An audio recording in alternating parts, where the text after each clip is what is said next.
Praise the Lord brothers and sisters. கர்த்தராகிய இயேசு கிறிஸ்துவின் நாமத்தினாலே வாழ்த்துதலை தெரிவித்துக் கொள்கிறேன். இன்றைய நாளினுடைய பைபிள் ஸ்டடிக்கு ஆதாரமாய் அப்போஸ்தலர் பணி 14வது அதிகாரம் 7 முதல் 10 வரைக்கும் இருக்கக்கூடிய வசனங்களை வாசிக்க கேட்போமே. அங்கே சுவிசேஷத்தை பிரசங்கம் பண்ணினார்கள். லீத்திராவிலே ஒருவன் தன் தாயின் வயிற்றிலிருந்து பிறந்தது முதல் சப்பானியாய் இருந்து ஒருபோதும் நடவாமல் கால்கள் வழங்காதவனாய் உட்கார்ந்து பவுல் பேசுகிறதை கேட்டுக்கொண்டிருந்தான். அவனை பவுல் உற்று பார்த்து, இரட்சிப்புக்கேற்ற விசுவாசம் அவனுக்கு உண்டென்று கண்டு, நீ எழுந்து கால் ஊன்றி நிமிர்ந்து நில் என்று உரத்த சத்தத்தோடே சொன்னான். உடனே அவன் குதித்தெழுந்து நடந்தான். ஆமென். இந்த சுவிசேஷத்தை பிரசங்கித்த பவுல் ஒரு நடவாமல் இருக்கக்கூடிய முடவனை பார்த்து, அந்த சமயத்துல லெஸ்தரா ஒரு புறஜாதி பட்டணம், அந்த புறஜாதி பட்டணத்துல அவன் பார்க்கக்கூடியவன்ட்ட போறவங்க எல்லாருக்குமே உன் விசுவாசம் உன்னை குணமாக்கிற்று அப்படின்னு தான் நாம வேதத்துல வாசிக்க கேட்டிருக்கிறோம். எங்க எடுத்தாலும் அவர் அற்புதம் செய்யறப்ப அவர்களுடைய விசுவாசம் அவர்களை குணமாக்கினது அப்படின்னு இருக்கு. ஆனா இந்த ஒரு இடத்துல மட்டும் லெஸ்திராவில் இருக்கக்கூடிய ஒருவன் தன் தாயின் வயிற்றில் பிறந்தது முதல், அப்போ பிறந்ததுல இருந்து நடக்காதவன், ஜெனட்டிக் டிசார்டர்ல இருக்கிறவனுக்கு ஒரு அதிசயம் நடக்குது அப்படின்னா அது சாதாரண விசுவாசம் இல்லை. அந்த விசுவாசத்தோடு கூடிய இரட்டிப்பாய் இருக்கக்கூடிய ரட்சிப்பிற்கு ஏற்ற விசுவாசம் அவனுக்கு உண்டென்று கண்டு அவங்கிட்ட பவுல் பார்த்தது என்னது? சாதாரண விசுவாசத்தை பார்க்கவே இல்லை. அவன் பார்த்தது ரட்சிப்பிற்கு ஏற்றது விசுவாசம். இவன் ஏதோ சுகத்துக்காக, அற்புதத்திற்காக, அடையாளத்திற்காக அப்படின்னு சொல்லிட்டு இவனை நோக்கி வரல. இவன் முழுசா விசுவாசத்தோடு இருக்கக்கூடிய ஒரு ஆத்மா அப்படிங்கிறத அவன் கண்களை உற்று நோக்கி பார்க்கிற பொழுது தேவன் நம்ம ஒவ்வொருத்தரையுமே அப்படித்தான் எடுத்திருக்கிறாரு.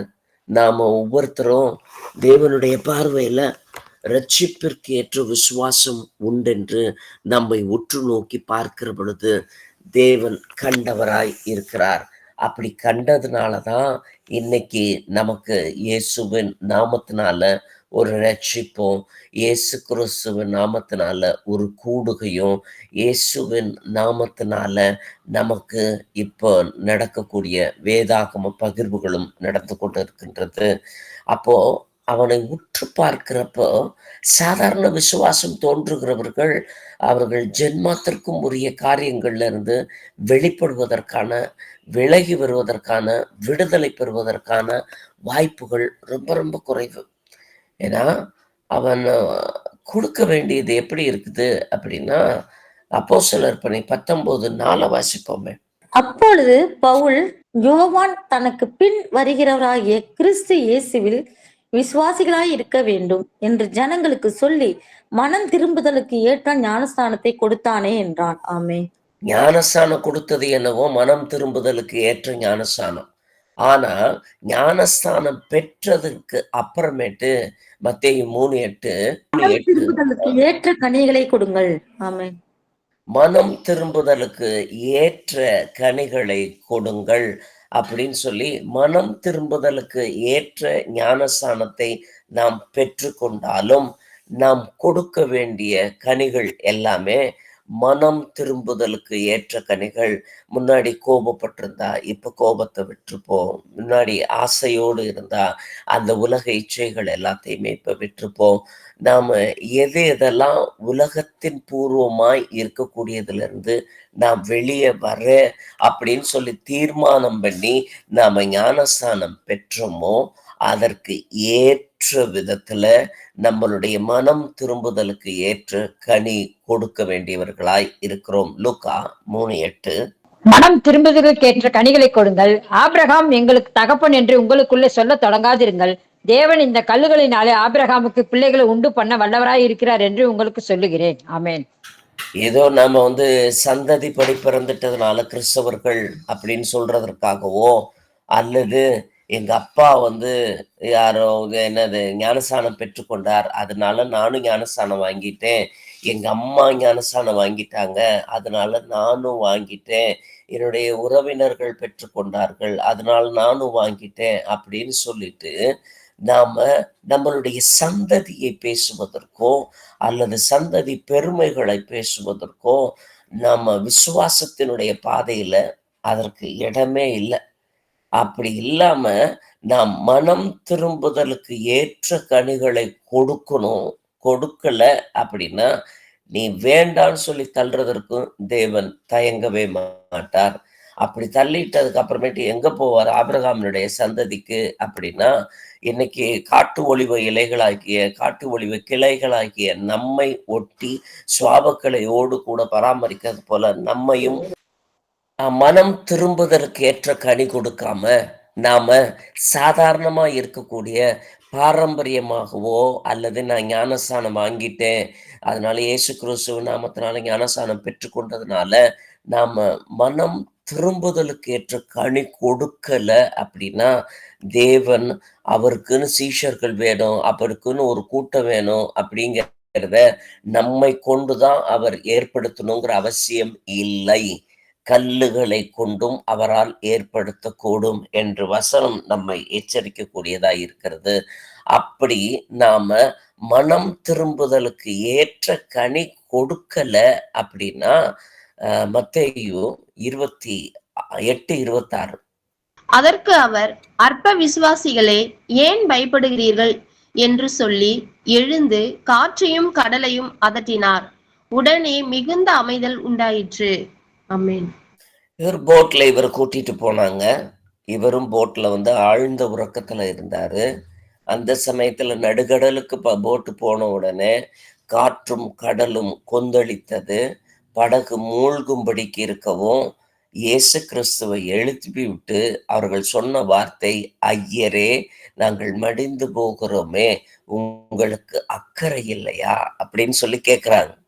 இன்னைக்குமே பல சந்தர்ப்பங்கள்ல நாமளும் நான் படுற கஷ்டம், நான் படுற வேதனை, நான் அனுபவிக்கக்கூடிய இந்த உபத்திரவங்கள், நான் கடந்து போகக்கூடிய இந்த பாதைகள், இதெல்லாம் பார்த்து உங்களுக்கு தெரியலையா ஆண்டவரே, உங்களுக்கு கண்ணு எங்க இருக்குது அப்படின்னு சொல்லி கேட்கக்கூடிய விசுவாசியை பார்த்து வேதம் சொல்லக்கூடிய ஒரு வார்த்தை என்ன அப்படின்னா, அற்ப விசுவாசியே, அற்ப விசுவாசியே, ஏன் பயப்படுறீங்க? அதாவது நமக்கு மிஞ்சி போறது மனுஷனுக்கு நேரிடுகிற சோதனை அல்லாமல் வேறொன்றும் நமக்கு நேரிடவில்லை. அப்படி நேரிடக்கூடியது இருந்தாலும் அதற்கு தாங்கிடும் பலனும் தப்பி செல்லக்கூடிய வழியையும் அவர் தரக்கூடியவராய் இருக்கிறார். ஏன்னா நாம அந்த காற்றையும் கடலையும் பார்த்து பயந்து போனோம் அப்படின்னா நம்ம இயேசு கிறிஸ்துவை பார்த்து எங்க மேல அக்கறை இல்லையான்னு தான் நாம கேட்கிறவங்களா இருப்போம். இயேசு கிறிஸ்து என்னைக்கு கரிசனை மிக்கவராய் இருக்கிறார். அந்த கரிசனை மிக்கவராய் இருக்கக்கூடியதுனால அந்த காற்றையும் கடலையும் அதட்டுவதற்கு கொஞ்சம் தாமதமானாலும் போட்டே மெழுகு போனாலும் இயேசு கிறிஸ்து கூட இருக்கிறாரு, அவர் பார்த்துக்குவாரு, கூட்டிட்டு போயிடுவாரு அப்படின்னு சொல்லி ஒரு விசுவாசத்தோடு இருந்திருந்தார்களே. ஆனால் அவர்களை அற்ப விசுவாசி என்று தேவன் அழைத்திருக்கிறதுக்கான வாய்ப்பு இல்லை. இன்னும் அதை விட மத்தேயு 14:31. உடனே இயேசு கையை நீட்டி அவனை பிடித்து, அற்ப விசுவாசியே, ஏன் சந்தேகப்பட்டா என்றார். ஆமென். இப்ப இந்த நிகழ்வு இயேசு கிறிஸ்து தன்னுடைய சீஷர்களை இந்த அப்பம் பலுகி பெருகி எல்லாருக்கும் விருந்துண்ணதுக்கு அப்புறமேட்டு விரைவாய் அவர்களை மறுகரைக்கு போகும்படிக்கு அவர்களை அனுப்பி விடுறதற்காக அவர்களை போட்ல ஏத்தி அனுப்பி விட்டு இவர் இக்கரையிலே இருந்து ஜெபம் பண்ணுகிறவராய் இருக்கிறார்.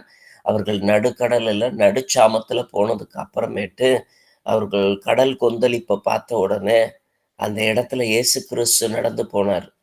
விசுவாசினா அப்பா இயேசு கிறிஸ்து வந்திருப்பாருன்னு வார்த்தையிலே சொல்லி முடிச்சிருந்திருப்பானுங்க. ஆனா சீஷர்கள் சொன்ன வார்த்தை ஆவேசம்ன்ற வார்த்தையை தான் பயன்படுத்தினாங்க. ஆவேசம் அப்படின்னா பேய் பிசாசுன்னு அர்த்தம். இயேசு கிறிஸ்துவை பார்த்து அந்த ராத்திரில அந்த நடுக்கடல்ல நடக்கிறதற்கு பேய் பிசாசுக்கு தான் வல்லமை உண்டு, இயேசு கிறிஸ்துவுக்கு வல்லமை இல்லை அப்படின்னு சொல்லி முடிவெடுத்த அவர்களுடைய மனது சொன்னதற்கு அற்ப விசுவாசி அப்படின்னு சொல்லிட்டு அவர்கள் பட்டம் வாங்கினவர்களாய் இருக்கிறார்கள். இன்னும் இதை காட்டிலும் இந்த அற்ப விசுவாசியே அப்படின்னு சொல்றது வேற யாரையும் இல்லை, பேதுருவை மட்டும்தான் பார்த்து இயேசு கிறிஸ்து சொல்லுகிறவராய் இருக்கிறார். போட்ல நின்னவன் எல்லாமே விசுவாசி. எவனுமே டேரிங்கா தைரியமா கடல் மேல நீங்க தான் நிக்கிறீங்கன்னா நானும் நடந்து வரேன்னு சொல்லி யாருமே தைரியமா நடந்து வரவில்லை. ஆனா பேதுரு மட்டும்தான் தைரியமா நடந்து வர்றதற்கு, அவனுடைய அடிகளை எடுத்து வைப்பதற்கு தயாராகிறான். ஆனா மீதி இருக்கிறவங்களாம் விசுவாசி ஆயிட்டாங்க. நடந்து வந்தவன் தான் அற்ப விசுவாசி ஆயிட்டான். நல்லா கவனிச்சுக்கோங்க. ஒரு விசுவாசத்துல நான் மற்ற சபையை போல அல்ல, மற்றவர்களைப் போல அல்ல, காணிக்கை கிறிஸ்தவர்களைப் போல அல்ல, பாரம்பரிய கிறிஸ்தவர்களைப் போல அல்ல, நான் இயேசு கிறிஸ்துவனுடைய மெய்யான சீட தத்துவத்தில் இருக்கக்கூடிய ஒரு கனி நிறைந்த ஒரு வாழ்க்கை வாழக்கூடிய ஒரு விசுவாசி அப்படின்னு சொல்லிட்டு இருக்கிறவங்களுக்கு மாத்திரமே இந்த வசனம் சீர்பொருந்தக்கூடியதா இருக்குது. வேற யாருக்கும் பொருந்தாது. நான் வழக்கம் போல இருக்கிறவல்ல அவனுடைய காரியத்தை கரெக்டா செஞ்சுட்டு போறான்ற மாதிரி இருக்கும். அவனுக்கு வருஷமானா தேரு, வாரமானா காணிக்க, மாசமானா தசமபாகம், பண்டிகையானா கொண்டாட்டம் அப்படின்ற மாதிரி இருக்கக்கூடியவர்களுக்கு இந்த வசனம் அற்ப விசுவாசியன் அவர்களெல்லாம் பார்த்து கூப்பிடவே இல்லை. நான் இது எல்லாம் எதுவுமே கிடையாதுன்னு சொல்லிட்டு இன்னமும் தேவனால் கூடாத காரியம் இது இருக்குது, தேவனால் கூடாத அதிசயம் இது இருக்குது, அப்படி இப்படின்னு யோசிக்கக்கூடிய சந்தர்ப்பத்துல தேவன் சொல்லக்கூடியது, அற்ப விசுவாசியே ஏன் சந்தேகப்பட்டாய். இந்த மத்தேயு 16:8 வாசிக்கல. இயேசு அதை அறிந்து, அற்ப விசுவாசிகளே, அப்பங்களை கொண்டு வராததை குறித்து நீங்கள் உங்களுக்குள்ள யோசனை பண்ணுகிறது என்ன? ஆமென். இதுல இந்த அற்ப விசுவாசிகள் யார் தெரியுமில்ல? அற்ப விசுவாசிகள் அப்போஸ்தலர்கள் தான், வேற யாருமே கிடையவே கிடையாது. அப்போஸ்தலர்கள் அவங்க இத்தனை பேருக்கு அப்போ எங்க கொடுக்கறது, இத்தனை பேருக்கு நாம எப்படி சாப்பாடு கொடுக்கறது அப்படின்னு சொல்லிட்டு திகைத்து போய் நிற்கிறப்ப, ஏற்கனவே இயேசு கிறிஸ்துவனுடைய அற்புதத்தை எல்லாத்தையுமே பார்த்திருந்தாலும் இது எப்படி கூடும், இந்த விஷயம் ஒரு டாக்டரால தான் சரியாகும், ஒரு மருந்துனால தான் சரியாகும், ஒரு பணத்தினால தான் சரியாகும், பெரிய இவங்களால தான் சரியாகும் அப்படின்னு சொல்லிட்டு நம்மளுடைய விசுவாச பற்றுதலை யார் மேலேயாச்சும் கொண்டு போய் வைக்கிற சமயத்துல தேவன் நம்மை பார்த்து சொல்லுகிறார், நீ சீஷனா இருந்தாலும் அற்ப விசுவாசிகளே. லூக்கா 12:28 வாசிங்களேன். இப்படி இருக்க அற்ப விசுவாசிகளே, இன்றைக்கு காட்டிலிருந்து நாளைக்கு அடுப்பிலே போடப்படுகிற புல்லுக்கு தேவன் இவ்விதமாக உடுத்துவித்தால் உங்களுக்கு உடுத்துவிப்பது அதிக நிச்சயம் அல்லவா? உங்களுடைய அங்கலாய்ப்புக்கு நேராக தேவ ஆவியானவர் இந்த வேளையில பேசுகிறார். ஏன்னா இன்னைக்கு முளைஞ்சு நாளைக்கு அழிஞ்சு போகிற அந்த புல்லு பூண்டுக்கு கூட தேவன் ஒரு பாதுகாப்பை தர்றாரு, உடுத்துவிக்கிறாரு. அப்படின்னா உங்களை எல்லாத்தையும் எவ்வளவாய் உடுத்துவிப்பார். எந்த வியாதியா இருந்தாலும் சரி, எந்த வேதனைகளா இருந்தாலும் சரி, எந்த உபத்திரவமா இருந்தாலும் சரி, எந்த பிரச்சனைகளா இருந்தாலும் சரி, அவைகளில் தேவ கரம் பரிபூர்ணமாய் விளங்கும் என்று பதறாமல் விசுவாசிக்கக்கூடிய விசுவாசிகளுக்கு மாத்திரமே தேவன் அவர்களை உற்று நோக்கி பார்க்கிறப்ப ரட்சிப்பிற்கு ஏதுவான விசுவாசம் உண்டென்று கண்டு, அல்ல அப்படின்னா ரட்சிப்பிற்கு ஏதுவல்லாத விசுவாசம் அப்படின்னா நாம அப்பங்க சுகம் வாங்கினா போதும், அப்பங்க நான் ஜெபிச்ச உடனே மறு நிமிஷமே எல்லா காய்ச்சலும் இறங்கி போயிருக்கணும், எல்லா வேதனை வலிகள் எல்லாமே நீங்கி போயிருக்கணும் அப்படின்னு சொல்லிட்டு அந்த நிச்சயம் அற்ற தன்மைகளை நாம் பார்க்கிற பொழுது தேவன் நம்மை பார்த்து சொல்லுகிறார், அற்ப விசுவாசிகளே. மத்தேயு 23:23 வாசிப்போமே. மாயக்காரராகிய வேத பாதகரே, பரிசேயரே, உங்களுக்கு ஐயோ! நீங்கள் ஒற்ற தலாமிலும் வெந்தயத்திலும் சீரகத்திலும் தசம பாகம் செலுத்தி நியாய பிரமாணத்தில் கற்பித்து இருக்கிற விசேஷத்துவங்களாகிய நீதியையும் இரக்கத்தையும் விசுவாசத்தையும் விட்டுவிட்டீர்கள். இவைகளையும் செய்ய வேண்டும், அவைகளும் விடாதிருக்க வேண்டுமே. ஆமென். நாம சமய ரீதியா அல்லது சபை ரீதியா நாம செய்ய வேண்டிய கடமைகளை மாத்திரம் செய்திருந்தால் போதும். இதுவரைக்கும் நாம தசமபாக சபையிலையும் காணிக்கை சபையிலையும் கட்டட சபையிலையும் இருந்தப்போ மாசத்துக்கு ஒரு தடவை தசமபாகம் கொடுத்துட்டேனாலும், வாரம் ஒரு தடவை காணிக்கை கொடுத்துட்டேனாலும், கர்த்தர் என்னை விசாரிக்கிறதற்கு அவர் எனக்கு பைன் பண்ணவரா போயிட்டார். அவரை நான் பைன் பண்ணிடுறேன். எப்படி பைன் பண்றேன் அப்படின்னா, இந்த சமய சடங்குகள் எல்லாத்தையுமே நான் செஞ்சு முடிச்சதுக்கு அப்புறமேட்டு, இந்த பிரமாணங்களை நிறைவேற்றினதுக்கு அப்புறமேட்டு நான் தேவனை எனக்கு உதவி செய்யக்கூடிய கரமாய் நான் மாற்றி கொண்டிருக்கிறேன். அனுகூலமான துணை அப்படிங்கிறத காட்டிலும் அவரை உதவி செய்யக்கூடிய கரமாய் நான் மாற்றிக் கொள்ளுகிறேன். பிரியமானவர்களே, நாமளும் பல சந்தர்ப்பங்கள்ல ஏதோ ஒரு நிர்ணயிக்கப்பட்ட ஒரு காணிக்கைய ஏழை எளியவர்களுக்கு செய்யணுன்றதுக்காக நாம கொடுத்துட்டோமோ, அல்லது வாரம் ஒரு தடவை சபை கூடுதல்ல ஏதாச்சும் நாம சமைச்சு எடுத்துட்டு போயிட்டோம், எதையோ ஒன்று செஞ்சுட்டோம், எதையோ ஒரு காரியத்தை நாம செஞ்சுட்டோம்னாலோ, அல்லது நாம விசுவாசிகளா இருந்து நாள் தவறாம 8 மணி ஆன்லைன் பைபிள் ஸ்டடியை மட்டும் நான் கலந்துக்கிட்டு மீதி நான் கற்பிக்கிற விசேஷித்த நீதியையும் இரக்கத்தையும் விட்டுவிட்டீர்கள். தேவன் கற்பிக்கக்கூடிய விசேஷித்த காரியங்கள், ஆவியினுடைய கனிகள் எல்லாமே இருக்கக்கூடியதா இருக்கு. அதை விட்டுட்டோம் அப்படின்னா இதெல்லாம் செய்யணும். நீங்க ஆன்லைன் கூடுறதா இருந்தாலும், நீங்க வாராந்திரத்துல செய்யறதா இருந்தாலும், ஏழைகளுக்கு தர்ம பணங்களை கொடுக்கிறதா இருந்தாலும் அவைகளையும் விட்டு விடாதீர்கள். அதே சமயத்துல இரக்கத்தையும் விசுவாசத்தையும் நீதியையும் விட்டு விடாதிருங்கள். இவைகள் எல்லாமே நம்மை தேவனிடத்தில் கொண்டு சேர்க்கக்கூடிய பரகதியினுடைய பாதையாய் இருக்கிறது. இதுல நாம விட்டுட்டோம் அப்படின்னா நம்ம அற்ப விசுவாசிகள் லிஸ்ட்ல மாத்திரம் இல்ல, மாயக்காரராகிய வேத பாரகரே பரிசேயரு மாயக்காரர்களா மாறிடுவோம். ஏதோ உலகத்திற்கு ஒத்த வேஷம் தவிக்க தெரியல, உலகத்தான் போராடுற மாதிரி நமக்கும் போராட தெரியல, அதனால ஏதோ நான் கர்த்தருடைய கருத்துக்குள்ளார நான் நின்னுக்கிட்டேன் அப்படிங்கிற மாதிரி நம்ம ஏனோ தானோன்னு இருக்கக்கூடிய ஒரு வாழ்க்கையாய் இருப்பத தேவன் வன்மையாய் கண்டித்து இந்த வேளையிலே ஆவியானவர் பேசுகிறதை காதுள்ளவன் கேட்க கடவன். எபேசியர் 6:23. பிதாவாகிய தேவனாலும் கர்த்தராகிய இயேசு கிறிஸ்துவினாலும் சகோதரருக்கு சமாதானமும் விசுவாசத்தோடு கூடிய அன்பும் உண்டாவதாக. ஆமென். விசுவாசம் அப்படிங்கிறது மாத்திரம் நமக்கு வேலை செய்கிறது இல்ல, சகோதரருக்கு சமாதானம் அன்பும் கூட இருக்கக்கூடிய விசுவாசத்தை தான் தேவன் நம்மிடம் எதிர்பார்க்கிறவராய் இருக்கிறார்.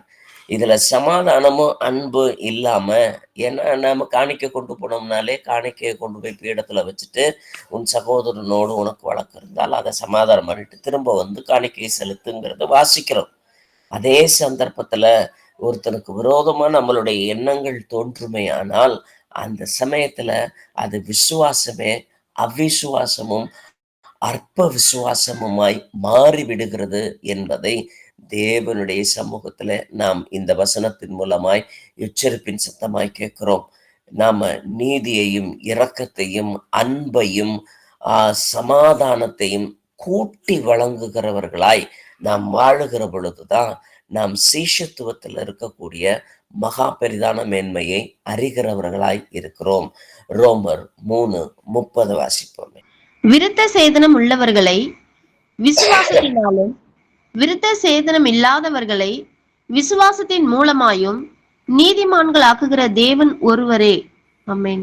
நீங்க விருத்த சேதனம் பண்ணினவங்களா இருந்தாலும் சரி, விருத்த சேதனம் பண்ணாதவங்களா இருந்தாலும் சரி, ஆனா ரெண்டையுமே அது நீதிமானாய் மாற்றுகிறது அப்படிங்கிறது தேவனால மாத்திரம்தான் உண்டாகும். அதுவும் விசுவாசத்தின் மூலமாக மாத்திரம்தான் உண்டாகும். அந்த விசுவாசம் நீதியையும் இரக்கத்தையும் சமாதானத்தையும் அன்பையும் கூட்டி வழங்கக்கூடியதாய் இருக்கக்கூடிய அந்த விசுவாசத்தினாலதான். நீங்க ஞானஸ்நானம் பெற்றவர்கள் அப்படின்னு சொல்லிட்டு நாம ஒரு காலரை தூக்கி விட்டுக்கிறதுக்கு மேன்மை இல்லை. ஞானஸ்நானம் பெறாதவர்களிடையே இருக்கக்கூடிய சமாதானமும் அன்பும் விசுவாசமும், ஏன்னா கொரிந்தியருக்கு எழுதுறப்போ, அஞ்ஞானிகளில் கேள்விப்படாத கூடிய பாவங்கள் கூட உங்களிடம் இருக்கிறது. அப்ப அஞ்ஞானி கூட ஒழுங்கா இருக்கிறான், ஞானிகள் என்று சொல்லப்படக்கூடிய விசுவாசிகள் ஒழுங்கா இல்லை அப்படிங்கிறத வேதம் ஆணித்தரமாய் சொல்லுகிறது. அதனால நியாய தீர்ப்புங்கிறது மற்றவர்களுக்கு உரியதை காட்டிலும் முதல்ல நமக்கு உரியது. அப்படிங்கிறதுனால நாம எதுவாய் இருந்தாலும் விசுவாசத்தின் மூலமாய் நீதிமானாய் மாற்றுகிற தேவனுக்குள்ளாரே நாம் கடந்து போகிறவர்களாய் இருக்க கடவோம். ரோமர் 5:2. அவன் மூலமாய் நாம் இந்த கிருபையில் பிரவேசிக்கும் சாக்கியத்தை விசுவாசத்தினால் பெற்று நிலை கொண்டிருந்து தேவ மகிமையை அடைவோம் என்கிற நம்பிக்கையினாலே மேன்மை பாராட்டுகிறோம். நம்ம மேன்மை பாராட்டுறதுக்கு நிறைய விஷயங்கள் இந்த உலகத்துல இருக்குது. நம்மளுடைய பணம், பதவி, பட்டம், பகட்டு, ஆசை, ஆஸ்திகள், வீடு, பங்களா, பங்கு, வெள்ளி, எதுவா இருந்தாலும், ஆனா விசுவாசத்தில் நிலை கொண்டு தேவ மகிமையை அடைவோம், நாம மறுரூபமாக்கப்படுவோம் அப்படிங்கிற முழு நிச்சயத்தோடு கூட இருக்கக்கூடிய அந்த விசுவாசம் எனக்குள்ளார இருக்கும் பட்சத்துல, அந்த விசுவாசத்துல நான் நிலை கொண்டு இருக்கும் பட்சத்துல, அந்த நம்பிக்கையில மாத்திரம்தான் நம் மேன்மை பாராட்ட முடியும். சாதாரண விசுவாசம், நாங்கெல்லாம் யார் தெரியும்ல அப்படின்னு சொல்லிட்டு இன்னைக்கு நாம பேசுற மாதிரி சாதாரண விசுவாசத்திற்குள்ளார மாத்திரம் நாம மேன்மை பாராட்டுதலுக்கான ஒன்றும் இல்லவே இல்லை. நாம பாராட்டுறது ரட்சிப்பிற்கு ஏற்ற விசுவாசத்திற்குள்ளார இருக்கும் பட்சத்துல அதை மேன்மை பாராட்ட கடவோம். ரோமர் 14:23. ஒருவன் சமசெய்யப்படுகிறவனாய் புசித்தால் அவன் விசுவாசம் இல்லாமல் புசிக்கிறபடியினால் ஆக்கினைக்குள்ளாக தீர்க்கப்படுகிறான். விசுவாசத்தினாலே வராத யாவும் பாவமே. ஆமென். சம்சயப்படுறது அப்படின்னா சந்தேகப்படுத்துறது.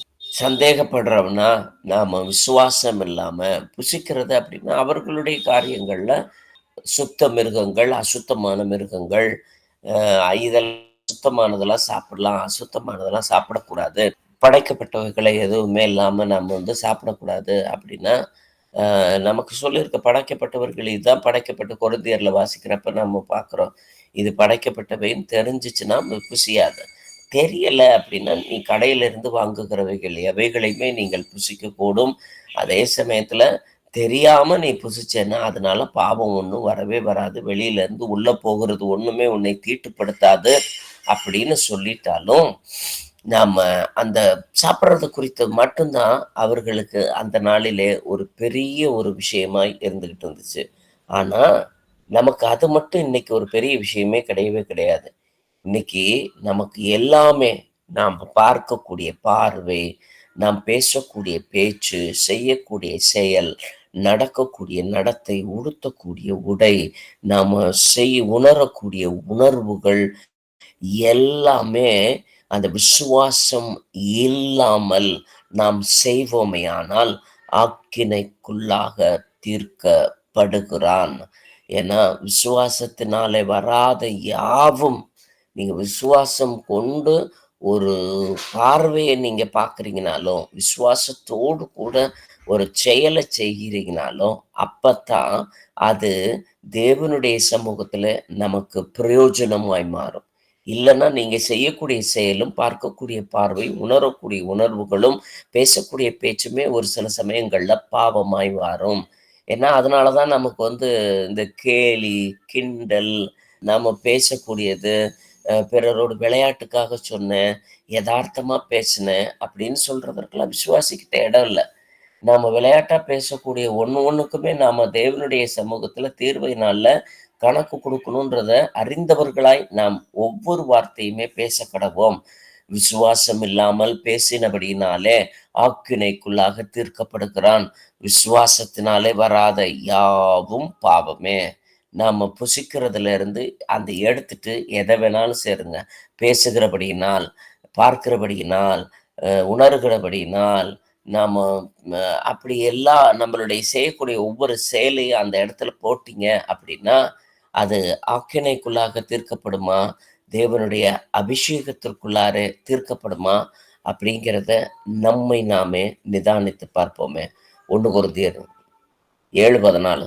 எண்ணத்தினால் எனில் அவிசுவாசியான புருஷன் தன் மனைவியால் பரிசுத்தமாக்கப்படுகிறான், அவிசுவாசியான மனைவியும் தன் புருஷனால் பரிசுத்தமாக்கப்படுகிறாள். இல்லாவிட்டால் உங்கள் பிள்ளைகள் அசுத்தமாய் இருக்குமே, இப்பொழுதோ அவைகள் பரிசுத்தமாய் இருக்கின்றன. ஆமென். நாம சேர்ந்திருக்கிறது ஒருத்தர் பரிசுத்தப்படுத்துறதுக்காக தான். கணவனும் மனைவியும் சேர்ந்திருப்பது நாம ஒருத்தருக்கு ஒருத்தரை நாம பரிசுத்தப்படுத்தி கொள்வதற்காக தான். கணவன் பரிசுத்தமாயிருந்தால் மனைவியும் பரிசுத்தமாக்கப்படுவாள், மனைவி பரிசுத்தமா இருந்தால் கணவனும் பரிசுத்தமாக்கப்படுவார்கள். 2 பேரும் பரிசுத்தமா இருந்தால் பிள்ளைகள் பரிசுத்தமாக்கப்படுவார்கள். இதுல பரிசுத்தம் குலைச்சல் குடும்பத்துக்குள்ளாரையோ அல்லது நாம எதிர்பார்க்கக்கூடிய இடத்துலயோ இல்ல அப்படின்னா எங்க தப்பிதம் இருக்குங்கிறத நாம சற்றே ஆராய்ந்து பார்ப்போமே. 1 கொரிந்தியர் 15:2. நான் உங்களுக்கு பிரசங்கித்த பிரகாரமாய் நீங்கள் அதை கை கொண்டிருந்தால் அதனாலே நீங்கள் ரட்சிக்கப்படுவீர்கள், மற்றபடி உங்கள் விசுவாசம் விருதுவாய் இருக்குமே. ஆமேன். நாம பிரசங்கித்த பிரகாரமாய் தேவனுடைய சமூகத்துல நாம் கை கொண்டால் எப்படி நாம போதிக்கப்படுறோமோ அப்படியே நாம கை கொண்டு நடக்கிறவர்களாய். ஏன்னா இந்த சபையில போதனையில தப்பு இல்லை அப்படின்னு சொல்லிட்டு முடிவு பண்ணதுனாலதான் நாம் இன்னும் இந்த சபையில இருக்கிறோம். அப்ப பிரசங்கித்த பிரகாரமா எல்லாத்தையுமே நம்ம கை கொள்றதற்கு இது நமக்கு முடியும், இது நமக்கு முடியாது, இதெல்லாம் செய்யலாம், இதெல்லாம் விட்டுறலாம் அப்படிங்கிற மாதிரி நாம சொல்றதற்கு ஒன்றுமே இல்லை. பிரசங்கித்த பிரகாரமாய் நீங்கள் அதை கை கொண்டால்தான் அதிலே நீங்கள் ரட்சிக்கப்படுவீர்கள். நாம கேட்கக்கூடிய ஒவ்வொரு பிரசங்கமும் நம் விசுவாசத்தோடு கேட்கும் பட்சத்துல அது ரட்சிப்பிற்கு ஏதுவானதாய் மாறும். இல்லை அப்படின்னா அந்த வச்சிருக்கக்கூடிய விசுவாசமே விருதாவாய் மாறிவிடும். கலாத்தியர் 3வது அதிகாரம் 1 வசனம். புத்தி இல்லாத கலாத்தியரே, நீங்கள் சத்தியத்துக்கு கீழ்ப்படியாமல் போக்கத்தக்கதாக உங்களை மயக்கினவன் யார்? இயேசு கிறிஸ்து சிலுவையில் அறையப்பட்டவராக உங்கள் கண்களுக்கு முன் பிரத்யட்சமாக உங்களுக்குள்ளே வெளிப்படுத்தப்பட்டிருந்தாரே. ஆமேன். அப்படியே அதுல 22, 23, 24, 26 வரைக்குமே வாசித்திருக்கிறேன். அப்படி இராதபடியால் இயேசு கிறிஸ்துவை பற்றும் விசுவாசத்தினாலே பலிக்கிற வாக்குத்தத்தம் விசுவாசம் உள்ளவர்களுக்கு அளிக்கப்படும்படி வேதம் எல்லாரையும் ஏகமாய் பாவத்தின் கீழ் அழைத்து போட்டது. ஆதலால் விசுவாசம் வருகிறதற்கு முன்னே வெளிப்பட போகிற விசுவாசத்திற்கு ஏதுவாக நாம் அடைக்கப்பட்டவர்களால் நியாயப்பிரமாணத்தின் கீழ் காவல் பண்ணப்பட்டிருந்தோம். இவ்விதமாக நாம் விசுவாசத்தினாலே நீதிமான்கள் ஆக்கப்படுவதற்கு நியாயப்பிரமாணம் நம்மை கிறிஸ்துவனிடத்தில் வழி நடத்துகிற உபாத்தியாய் இருந்தது. விசுவாசம் வந்த பின்பு நாம் உபாத்திக்கு கீழானவர்கள் அல்லவே. நீங்கள் எல்லாரும் கிறிஸ்து இயேசுவை பற்றும் விசுவாசத்தினால் தேவனுடைய புத்திரராய் இருக்கிறீர்களே. ஆமேன். இது வரைக்கும் நாம வெவ்வேறு சபைகள்ல இருந்து வந்திருக்கலாம், வெவ்வேறு பழக்க வழக்கத்துல இருந்து கூட வந்திருக்கலாம், நாம ஒரு பாரம்பரியத்துல இருந்து கூட வெளியே வந்திருக்கலாம். ஆனா நம்மை அது எல்லாமே வழி நடத்தின உபாத்திகள். எப்படியாச்சும் விசுவாசவனை தனக்கென தெரிந்தெடுத்துக் கொள்வது தேவனுடைய நியதி. அப்படி தேவனுடைய நியதியின்படி நாம எங்கிட்டோ ஒரு விதத்துல ஒரு விசுவாசத்துல உண்மை உள்ளவர்களா நாம இருந்திருக்கிறோம். அந்த உண்மை உள்ளவர்களாய் இருந்திருக்கக்கூடியத தேவன் பார்த்ததுனால நம்மை வழி நடத்தினார். அப்ப இதுவரைக்கும் செஞ்சது தப்பா அப்படின்னா இதுவரைக்கும் உங்களை வழி நடத்தின உபாத்தியாய் இருந்தது அவைகள் எல்லாமே. அப்ப அந்த உபாத்தி நாம இயேசு கிறிஸ்துவனுடைய விசுவாசம் வந்ததுக்கு அப்புறமேட்டு அது எல்லாமே கீழ்ப்பட்டதாய் போனது. நாம இனிமே எந்த பாரம்பரியத்துக்கோ எந்த வழக்கத்திற்கோ எந்த பண்டிகைகளுக்கோ எந்த ஒரு சபைபூர்வமா இருக்கக்கூடிய தேவையில்லாத எல்லா காரணிகளுக்கும் விலக்கி மீட்டு பாதுகாக்கப்பட்டவர்களாய் நாம் இருக்கிறோம். அப்போ இயேசு கிறிஸ்துவை பற்றும் விசுவாசத்தினாலே மாத்திரம்தான் நாம நம்மளுடைய எல்லா காரியத்திலையுமே இயேசு இயேசு இயேசு இயேசு இயேசுன்னு பார்த்துக்கிட்டே போகிற சமயத்துலதான் விசுவாசத்தினால் தேவனுடைய புத்திரர்களாய் இருப்போம். அப்பதான் தேவனுடைய பிள்ளைகளாவே நாம மாற முடியும். வாசிப்போம். எபேசியர் 4:11. மேலும் நாம் அனைவரும் தேவனுடைய குமாரனை பற்றும் விசுவாசத்திலும் அறிவிலும் ஒருமைப்பட்டவர்களாகி கிறிஸ்துவினுடைய நிறைவான வளர்ச்சியின் அளவுக்கு தக்க பூரண புருஷராகும் வரைக்கும். நம்ம ஏதோ கொஞ்ச நாள் வளர்ந்தா போதும், ஏதோ ஒரு சபைக்கு சேர்ந்து ஒரு 6 மாசம் வரைக்கும் நம்ம ஆன்லைன்ல கலந்துக்கிட்டாலோ அல்லது கூடுகையில கலந்துக்கிட்டாலோ, நம்ம பைபிள் நல்லா வாசிக்கிட்டு இருந்தாலோ, ஒரு குறிப்பிட்ட காலம் வரைக்கும் நாம இதை செஞ்சுக்கிட்டு இருந்தா பூரணப்பட்டுருவோம் அப்படின்னு சொல்லிட்டு இதுல டைம் ஸ்லாட் ஃபிக்ஸ் பண்றதற்கு இதுல இடமே இல்லவே இல்லை. காரணம், நான் பரிசுத்தவான் இன்னும் பரிசுத்தவானாகட்டும், நீதிமான் இன்னும் நீதிமான் ஆகட்டும், அக்கிரமக்காரன் இன்னும் அக்கிரம செய்கைகளால செய்யட்டும். எந்த காரியத்துல நீங்க இருக்கிறீங்களோ, நான் நீதிமானுக்குரிய கிரிகை இருக்கணும்னா நேத்து இருந்த கிரிகையை காட்டிலும் இன்னைக்கு இருந்த கிரிகை கூடுதலாய் இருக்கணும். நேத்து நான் பார்த்த என்னுடைய உருவத்தை, கண்ணாடியில பார்க்கக்கூடிய உருவத்தை காட்டிலும் இன்னைக்கு நான் அழகாய் இருக்க வேண்டும் என்று எதிர்பார்த்துதான் ஒவ்வொருத்தரும் அவரவர்கள் கண்ணாடியை, தங்களுடைய முகத்தை பார்க்கிறார்கள். ஆனா அப்படி விசுவாசம் என்னும் கண்ணாடிய நாம பார்க்கிற பொழுது நேத்து இருந்த அளவுக்கு இல்லாம இன்னைக்கு நிறைவான வளர்ச்சியின் அளவுக்கு தக்கதாக பூரண புருஷராகும் வரைக்கும். அப்போ பூரணம் அப்படின்னா இதுக்கு மேல நீ பரிசுத்தமாகிறதுக்கு ஒன்றும் இல்லைன்னு சொல்ற லெவலுக்கு நாம மாறுற வரைக்கும் நாம தொடர்ச்சியாய் தேவனுடைய விசுவாசத்துக்குள்ளாரே இருக்க வேண்டியவர்களாய் இருக்கிறோம். பிலிப்பியர் 3:9.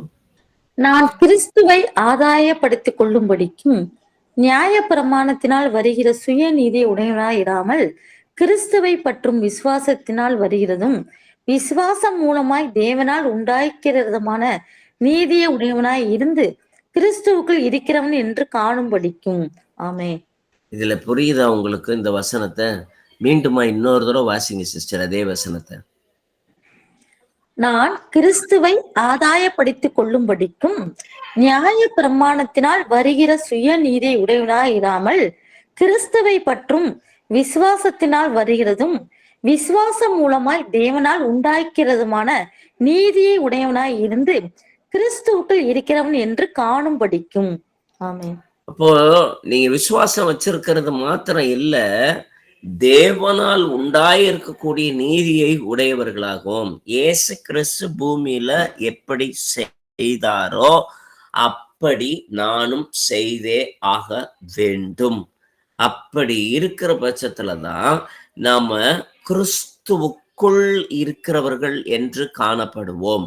நாம கிறிஸ்தவனா இருக்கிறத காட்டிலும் கிறிஸ்துவுக்குள் இருக்கிறவர்களாய் இருக்க வேண்டும் என்பதை தேவன் இந்த நாளிலே நம்மிடம் அதிகமாய் எதிர்பார்க்கிறார். கொலோசியர் 1:22. நீங்கள் கேட்ட சுவிசேஷத்தினால் உண்டாகும் நம்பிக்கையை விட்டு அசையாமல் சிரமாயும் உறுதியாயும் விசுவாசத்திலே நிலைத்திருப்பீர்களானால் அப்படியாகும். ஆமென். அப்போ நம்ம கேட்டிருக்கக்கூடிய விஷயத்துல என்ன கேட்டிருந்தோம்னாலுமே நம்ம கிட்டத்தட்ட எல்லா நாளுமே சேர்ந்து இது வரைக்கும் நமக்கு 5000 பிரசங்கமாச்சு இது வரைக்கும் நம்ம கேட்டிருக்கக்கூடியவர்களா இருந்திருக்கோம். தொடர்ச்சியா நாம ஆன்லைன்ல கலந்துக்கிறோம்னாலும் ஒரு வருஷத்துக்கு 365 அப்படிங்கிற மாதிரி எடுத்தோம் அப்படின்னா கிட்டத்தட்ட 5-6 வருஷங்களாவே நாம ஓட்டிட்டு இருக்கிறோம் இந்த காரியங்களை எல்லாத்தையுமே. இது இல்லாம சண்டே சர்மன் வேற 52 இருக்கு, வாரத்துல 52 சர்மன் இருக்கு. இது இல்லாம இடையில ஸ்பெஷல் மீட்டிங்ல இருக்கக்கூடியது 2 நாள் கூடி 3 நாள் கூடி அந்த மாதிரிலாம் ஆராதித்தவைகள்லாம் இருக்குது. அப்போ நாம கேட்ட பிரசங்கங்கள் எல்லாத்தையுமே நம்பிக்கையை விட்டு அசையாமல் ஸ்திரமாயும் உறுதியாயும் விசுவாசத்திலே நிலைத்திருப்பீர்களே ஆனால் மாத்திரமே நீங்கள் ராஜாக்களாகவும் லேவியர்களாகவும் ஆகக்கூடும். யாக்கோபு 2:19-23 வரைக்கும் வாசிக்க கேட்போம். தேவன் ஒருவர் உண்டென்று விசுவாசிக்கிறாய், அப்படி செய்கிறது நல்லதுதான். பிசாசுகளும் விசுவாசித்து நடுங்குகின்றன.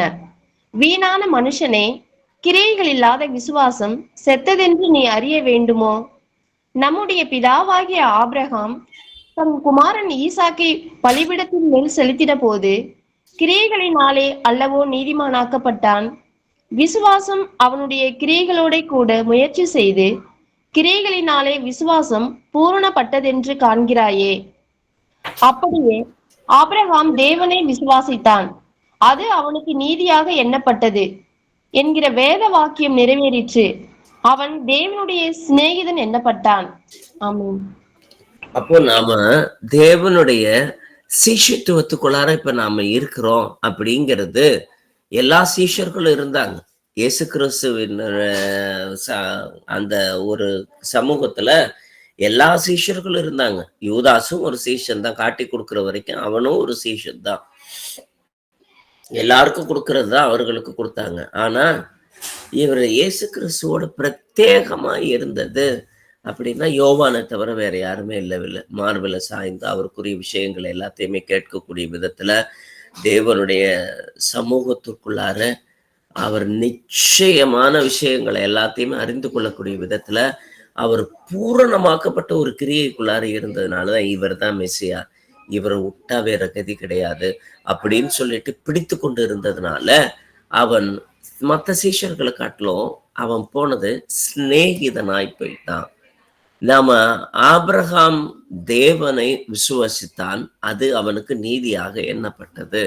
ஆபிரகாம் விசுவாசத்தோடு மாத்திரம் இல்ல, எந்த பக்கம் போச்சோன்னாலும் போனான், கிழக்க போனாலும் போனான், தெற்க போனாலும் போனான், பிள்ளைய கொடுனாலும் கொடுத்தான், மனைவி சகோதரின்னு சொல்லி கொடுத்தோம்னால அப்பையும் தேவனை நம்பிதான் இருந்தான். எல்லா இடங்கள்லயுமே அவன் தேவனை நம்பி நம்பி நம்பி நம்பி இருந்ததுனால அவன் விசுவாசின்னு சொன்னதை காட்டிலும் அவனை சிநேகிதன் என்று சொல்லக்கூடிய விதத்துல மோசேயும் அப்படித்தான். அவனை சிநேகிதன்னு சொல்ற அளவுக்கு என் வீடுகள் எல்லா இடத்துலயும் அவன் உண்மை உள்ளவனாய் இருந்தான். அவன் 40 வருஷம் எப்படிப்பட்ட ஒரு வாழ்க்கை பார்வோன் அரண்மனையில் வாழ்ந்தானோ, அல்லது 40 வருஷம் தன்னுடைய மாமனார் வீட்டுல எப்படி வாழ்ந்தானோ அதெல்லாம் நமக்கு தெரியாது. தேவனை அறிந்ததுக்கு அப்புறமேட்டு அவன் வாழ்ந்த வாழ்க்கை தேவனுக்கு மகா பெரிதான விசுவாசம் உள்ள முழு பூரணமான ஒரு வாழ்க்கையாய் இருந்தது. அதனால ஆதிகாகமம் 13வது அதிகாரம். அபிரகாமும் அவன் மனைவியும் அவனுக்கு உண்டான யாவும் அவனுடனே லோத்தும் எகிப்தை விட்டு தென் திசையில் வந்தார்கள். அபிரகாம் மிருக ஜீவன்களும் வெள்ளியும் பொன்னுமான ஆஸ்திகளை உடைய சீமானாய் இருந்தான். அவன் தன் பிரயாணங்களிலே தெற்கில் இருந்து பெத்தேல் மட்டும், பெத்தேலுக்கும் ஆயிக்கும் நடுவாக தான் முன்பே கூடாரம் போட்டதும் தான் முதல் ஒரு பலிபீடத்தை உண்டாக்கினதுமான ஸ்தலம் மட்டும் போனான். அங்கே ஆபிரகாம் கர்த்தருடைய நாமத்தை தொழுது கொண்டான். அபிரகாமுடனே வந்த லோத்தும் ஆடு மாடுகளும் கூடாரங்களும் இருந்தன. அவர்கள் ஒருமித்து குடியிருக்க அந்த பூமி அவர்களை தாங்க கூடாது இருந்தது. அவர்களுடைய ஆஸ்தி மிகுதியா இருந்தபடியால் அவர்கள் ஒருமித்து வாசம் பண்ண ஏதும் இல்லாமல் போயிற்று. அபிரகாமுடைய மந்தை மேய்ப்பருக்கும் லோத்துடைய மந்தை மேய்ப்பருக்கும் வாக்குவாதம் உண்டாயிற்று. அக்காலத்திலே கானானியருக்கும் பெர்சியருக்கும் அத்தேசத்தில் குடியிருந்தார்கள். அபிரகாம் விஷயம் நமக்கு நல்லாவே தெரியும். ஏன்னா சோதோம் குமாராவுக்கு எப்படி தெரிந்தெடுத்து கொண்டான்னு கவனிங்களேன். பார்வைக்கு செம்மையானதும் அதுல இருக்கக்கூடிய அந்த மேன்மையை, உலகத்து பூர்வமா இருக்கக்கூடிய மேன்மையை மாத்திரமே லோத்து பார்த்து கிழக்க போகிறவனா இருந்தான். அப்போ ஒருவரை விட்டு பிரிஞ்சு போனோன்னு, நீ கிழக்க போனோன்னு இவர் மேற்க போகிறப்ப அவனுக்கு ஒரு தேசத்தை தொடர்ச்சியா நீங்க வாசித்து பார்த்தீங்க அப்படின்னா, நேரமின்மை காரணமாக நானே எல்லாத்தையுமே சொல்லி முடிச்சிடுறேன். அவன் போய் கிழக்க போய் இவனுடைய சொந்த புத்தியில பார்த்து அவன் கேட்டதுனால அவன் சம்பாரிச்சது ஒரு பட்டணத்தினுடைய மேன்மை மாத்திரம்தான். ஆனா இங்கிட்டு திரும்பினதுக்கு அப்புறம் மேற்க திரும்பி, தேவரீர் நீங்க எங்க போக சொல்றீங்களோ நான் அங்க போறேன்னு சொல்லி தன்னுடைய கைகளை பரத்திற்கு நேராக இவன் நீட்டுகிற பொழுது, நீ கால் மிதிக்கும் தேசம் எல்லாம் உனக்கு சொந்தமாகும், நீ எவ்வளவு தூரம் போறியோ அவ்வளவு தூரத்தையும் கர்த்தர் உன்னுடைய சந்ததிக்கு தருவார் அப்படிங்கிற மாதிரி இவை போகக்கூடிய திசைகள் அத்தனையும் சொந்தமாகக்கூடிய விதத்துல தேவன் அவனை அபரிவிதமாய் ஆசீர்வதித்தார். இன்னைக்குமே நம்ம வந்து அப்படிப்பட்டவர்களாக ஆபிரகாம் போல நாம வந்து தேவனை சார்ந்து நாம முடிவு எடுப்போம். இல்லைன்னா சுயபுத்தியின் மேல் சாயாது இருக்கக்கூடிய விதத்துல நீதிமொழிகளுடைய புத்தகம் 3வது அதிகாரம் 5ல இருந்து வாசிங்க சிஸ்டர். உன் சுய புத்தியின் மேல் சாயாமல் உன் முழு இருதயத்தோடும் கர்த்தரில் நம்பிக்கையாய் இருந்து உன் வழிகள் எல்லாம் அவரை நினைத்துக்கொள். அப்பொழுது அவர் உன் பாதைகளை செவைப்படுத்துவார். நீ உன்னை ஞானி என்று எண்ணாதே. கர்த்தருக்கு பயந்து தீமையை விட்டு விலகு. ஆமேன். அப்போ கர்த்தருக்கு பயந்து இருக்கிறதுனால மாத்திரம்தான் நம்ம கர்த்தருக்கு பயந்து இருக்கிறோம் அப்படின்னாலே முதல்ல என்ன செய்யணும் அப்படின்னா என் சுய புத்தியில சாயக்கூடாது.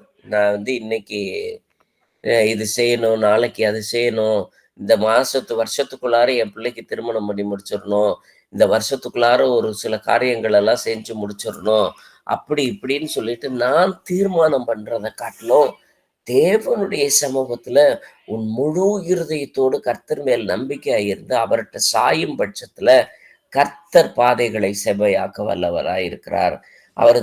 அவருடைய சமூகத்துல நாம தீமைகளை மட்டும் விலக்கி கர்த்தருக்கு பயந்து மட்டும் நின்னோம் அப்படின்னா நம்மளுடைய பாதைகள் எல்லாம் நெய்யாய் பொழியக்கூடிய விதத்துல கர்த்தர் நம்ம கூட இருப்பார்.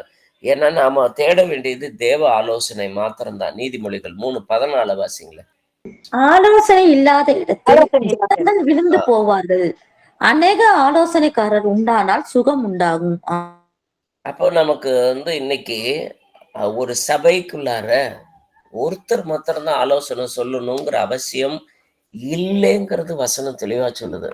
மாத்தி மாத்தி சொன்னாலும் பரவாயில்ல, இவர் சொல்றது ஒரு மாதிரி இருக்கு, அவர் சொல்றது ஒரு மாதிரி இருக்கு, இவர் சொல்றதை கேட்கறதா அவர் சொல்றதை கேட்கறதா, இந்த பிரதர் சொன்னா இப்படி சொல்றாரு நமக்கு சூப்பரா இருக்கு, ஆனா அந்த பிரதர் வந்து சொன்னா நம்மளை வந்து எப்ப பார்த்தாலும் திட்டுற மாதிரியே கடிஞ்சுக்கிற மாதிரியே இருக்குது, அப்படி இப்படின்னு சொல்லிட்டு நம்மளுடைய காரியங்கள்ல ஆலோசனையை மாத்திரம் சார்ந்தில்லாமல் அநேக ஆலோசனைக்காரர்கள் உண்டாகியிருப்பார்களே ஆனால் அது சபைக்கு நல்லதாய் இருக்கும். தேவ ஆலோசனையோடு கூட நாம் கடந்து போக நாம் ஆயத்தமானவர்களாய் இருப்போம்.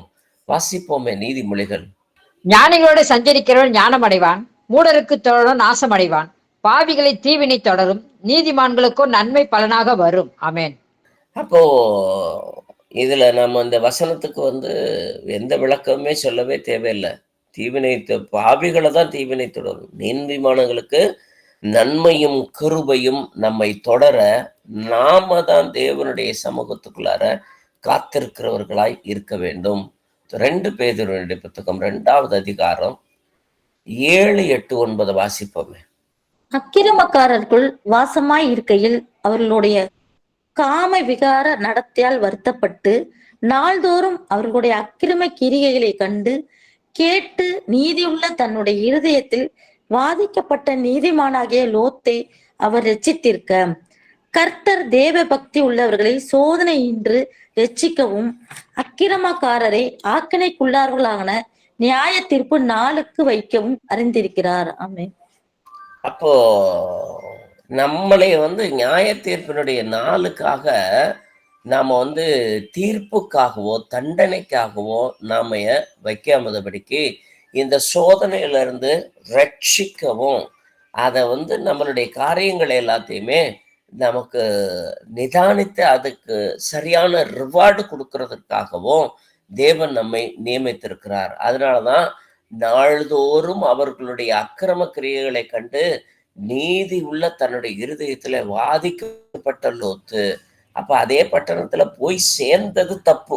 முதல் தப்பு வந்து ஆபிரகாம் மாதிரி அதுல இருந்து விலகி காட்டிருக்கணும்.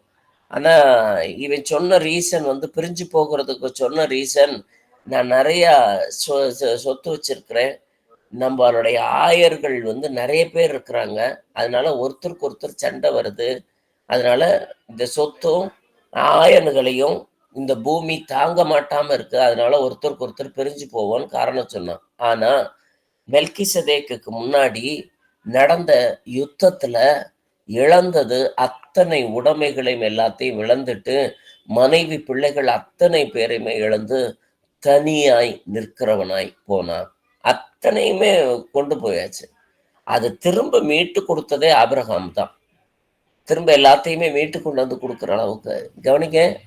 நாம பிரிஞ்சு போகிறதற்கோ பாவம் செய்கிறதற்கோ அல்லது வேற ஏதாச்சும் ஒரு காரியத்துல சாக்கு போக்கு சொல்லுவதற்கோ நாம ஒரு முகாந்திரம் தேடணும் அப்படின்னா அந்த முகாந்திரமே தேவனுடைய சமூகத்துல ஒன்றுமில்லாமல் வாய்க்காதே போகும்.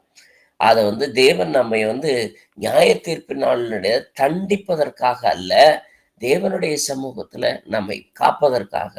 ஏன்னா அந்த சோதம் குமார பட்டணத்துல தேவனுடைய சமூகத்துல அவன் காத்திருக்கக்கூடிய சந்தர்ப்பத்துல இவன் எதுக்கு முன்னுரிமை கொடுக்குறான் அப்படின்னா, ஆதியாகமத்தினுடைய புத்தகம் 19வது அதிகாரம் 8வது வசனத்தை வாசிங்களேன். இதோ புருஷரை அறியாத 2 குமாரத்திகள் எனக்கு உண்டு, அவர்களை உங்களிடத்திற்கு வெளியே கொண்டு வருகிறேன், அவர்களுக்கு உங்கள் இஷ்டப்படி செய்யுங்கள். இந்த புருஷர் என் கூரையின் நிழலிலே வந்தபடியால் இவர்களுக்கு மாத்திரம் ஒன்றும் செய்ய வேண்டாம் என்றான். இவனை காப்பாத்துறதுக்கு தான் வந்திருக்கிறது அந்த 2 தூதர்களும். ஆனா அந்த தூதர்களை இவர் பிள்ளைங்களை கொடுத்து இவர் காப்பாத்துறாராம். நம்மளுடைய காரியங்கள்ல பல சமயங்கள்ல நாம தான் சபையை தாங்கிறதாகவும், நாம வேலை செய்யறதுனாலதான் ஏதோ சபை ஓடிட்டு இருக்கிறதுனாலயும், நான் பிரசங்கிக்கிறதுனாலதான் ஏதோ 10 ஆத்துமாக்கள் ஆதாயப்படுறதுனாலயோ அப்படிங்கிற மாதிரி நான் நினைச்சுக்கிட்டு இருந்தேன் அப்படின்னா, அதை விட மிகப்பெரிய முட்டாள்தனம் வேற எதுவுமே கிடையவே கிடையாது. ஏன்னா லோத்து இவன் 2 குமாரத்தையே கொடுக்கறதுனால அவர்கள் காப்பாத்திருவாங்க, வானதூதர்களை காப்பாத்திருவாங்கன்னு சொல்லிட்டு, இவனுக்கு உரிய பிரதான கடமை என்னன்னா தன்னுடைய குடும்பத்தை முதல்ல விசாரிக்கணும். அந்த முன்னுரிமை அதுதான் உனக்கு கொடுத்துருக்கக்கூடிய ஃபர்ஸ்ட் ப்ரிஃபரன்ஸே அதுதான், ஃபேமிலி தான். ஆனா நான் ஃபேமிலியை தியாகம் பண்ணாலும் பரவாயில்ல, ஊழியம் செய்யறேன் அப்படின்னு சொல்லிட்டு, ஏன்னா அந்த நேரத்தை கண்ட மேனிக்கு கொடுக்கறது, பணத்தை கண்ட மேனிக்கு ஊழியத்துக்குள்ளார வாரி இறைக்கிறது, கண்ட மேனிக்கு என்னது ஊழியக்காரர்களுக்குன்னு செய்யக்கூடிய விஷயங்கள் எல்லாத்தையுமே செய்யறது அப்படிங்கிறது இன்னைக்கு கட்டட சபையிலையும் காணிக்கை சபையிலையும் அதிகமா இருக்கிறது. ஏன்னா இவர்களுடைய ப்ரிஃபரன்ஸ் எங்க இருக்கு அப்படின்னா, முதலாவது குடும்பத்தை விசாரிக்கணும் அப்படிங்கிற ப்ரிஃபரன்ஸ்ல இருந்து ஊழியக்காரனை விசாரிக்கணும். ஊழியக்காரனை விசாரிச்சோம்னா தான் நம்மைய கர்த்தர் விசாரிப்பாருன்னு சொல்லிட்டு இருக்கிறது எல்லாத்தையும் கொண்டு போய் கொடுத்தது அந்த காலமாய் இருந்துச்சு.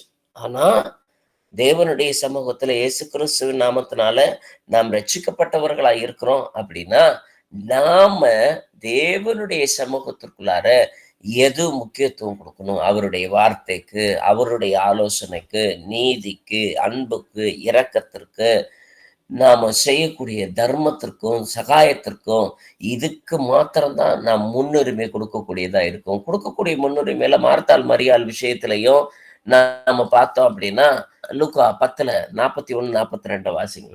இயேசு அவளுக்கு பிரத்யுத்தரமாக, மார்த்தாளே மார்த்தாளே, நீ அநேக காரியங்களை குறித்து கவலைப்பட்டு கலங்குகிறாய், தேவையானது ஒன்றே, மரியாள் தன்னை விட்டு எடுபடாத நல்ல பங்கை தெரிந்து கொண்டாள் என்றார். ஆமென். நிச்சயமா ஒரு கூட்டம் அதுக்கு அப்புறமேட்டு அந்த இடத்துல சாப்பாடு தேவைதான். அதற்குன்னு ஒரு சில வேலைகள் ஒரு சில பேர் பார்க்க வேண்டியதா தான் இருக்குது. ஆனா அது பார்க்கறதுனாலதான் ஓடுது அப்படிங்கிற ஒரு எண்ணம் மார்த்தாளுடைய இருதயத்துக்குள்ளார இருக்குது. நான் மாத்திரம்தான் வேலை செய்யறேன் அப்படிங்கிற ஒரு எண்ணம் இருக்கும் பட்சத்துல சபைகளுக்குள்ளார எல்லோருக்குமே எல்லா விதமாயும் வேலை கொடுப்பது கிடையாது. கொஞ்சம் பேருக்கு வேலை இருக்கும், கொஞ்சம் பேருக்கு சாதாரணமா சுவிசேஷத்தை மட்டும் கேட்டுட்டு போற மாதிரி கூட இருப்பாங்க.